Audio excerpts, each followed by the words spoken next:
Well, it's not looking good for Candace Owens. And I'll tell you what I think this fight is really about. It's not about this spat between Ben Shapiro and Candace Owens. It's about a fight within the conservative movement between the globalists and these people who feel that we should be more focused on what's happening here at home. And I believe that we should be more focused with what's happening here at home. Now, I'm not a diehard fan of either Ben Shapiro or Candace Owens. But Ben Shapiro feels that we should be more interventionist, and Candace Owens believes that we should be more focused on what's happening here in the United States. If you want to trade with the nation at an arm's length, fine. You want to send humanitarian aid? I'll go for that. But we shouldn't be sending our troops overseas. It's not our fight. And somehow I feel that Ben wants to make this our fight. Now, it broke yesterday, and this is at the New York Post, that David Horowitz, who heads up the Freedom Center, he cut ties with Candace Owens. So I'm going to read you these quotes, the statement they put out about cutting ties with Candace Owens. So it says here, 6 years ago, the David Horowitz Freedom Center invited the then little-known Candace Owens to its annual Restoration Weekend gathering of conservative movers and shakers. And they said here that it's the conference where everything started for Candace. Now get this, folks. David Horowitz is a former left-wing radical who later in his life became a conservative writer, activist, and author. And he founded the David Horowitz Freedom Center to, quote, safeguard the defense of free societies whose moral, cultural, and economic foundations are under attack by enemies both secular and religious and at home and abroad. So here you admit, David Horowitz, you admit that you believe that we should have this conservative interventionist view of our relationship with the rest of the world.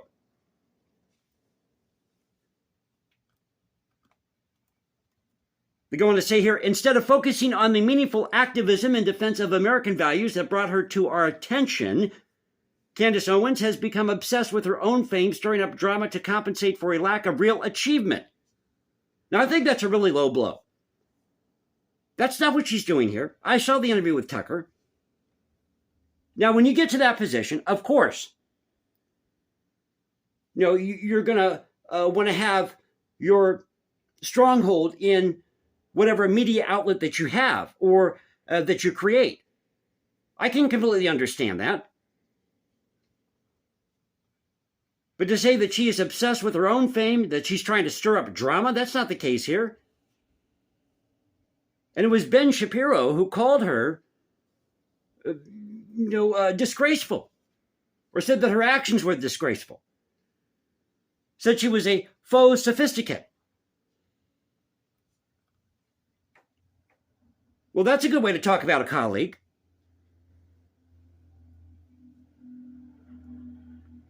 They go on to say that she tackles a subject she knows nothing about and that she has never bothered to learn anything about it. How much does David Horowitz really know about what's going on in the Middle East or the history of that area?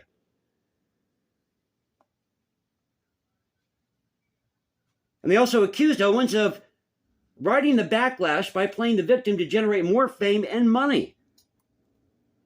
What a tragic misuse of talents. She's either on the sidelines or actively supporting the crusade against the West. Well, how can you be actively supporting the crusade against the West when you haven't called for genocide on either side here,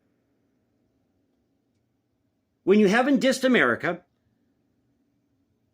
and when your belief is that we should be more focused on what's happening here at home? One of the most conservative people in the 19th century, this is going to shock a lot of people, was John C. Calhoun, who is quoted as saying, I am a conservative, and because I am a conservative, I am a states' rights man. John C. Calhoun was our vice president. He served several years in Congress, in public service, public life. He understood how government is supposed to work. And he's the one who brought up the argument regarding slavery. He said, if slavery is a social ill, then we should be getting rid of it right now. That's what John C. Calhoun said. But he said, I am a conservative, and because I am conservative, I am a states' rights man, because all powers to the center come from the states. It all derives from the states. And our founders, and he understood this too, our founders did not want us getting involved in all these conflicts overseas. And they didn't want to live under the thumb of a monarch or of an over-oppressive government. So if you're a true conservative, you're going to believe in states' rights. You're going to believe that what's happening here in the United States, here at the homeland, is more important than what's happening overseas between Israel and Hamas. I mean, of course, we can't turn a blind eye to it.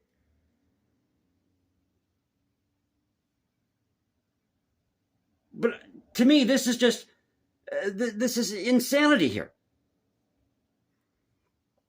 Maybe they should listen more to Candace Owens and some of these people like Tucker Carlson who have these concerns and have also brought up, well, where were you when they were talking bad about the evil white man?